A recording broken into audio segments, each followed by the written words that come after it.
मेरा नाम बिलाल अहमद है और मैं इस्लामाबाद से हूँ। अहमद फराज साहिब का एक शेर पेश खिदमत है। वो कहते हैं कि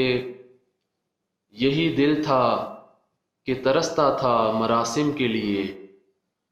यही दिल था कि तरसता था मरासिम के लिए, अब यही तरके ताल्लुक़ के बहाने मांगे।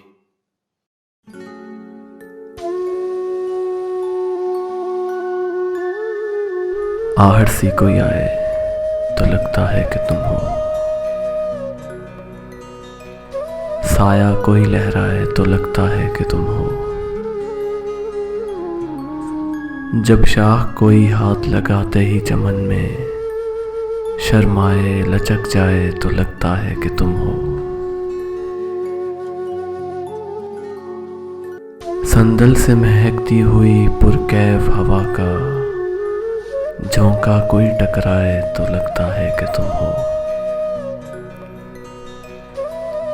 ओढ़े हुए तारों की चमकती हुई चादर नदी कोई बल खाए तो लगता है कि तुम हो, जब रात गए कोई किरण मेरे बराबर में चुपचाप सी सो जाए तो लगता है कि तुम हो, आहट सी कोई आए तो लगता है कि तुम हो, साया कोई लहराए तो लगता है कि तुम हो।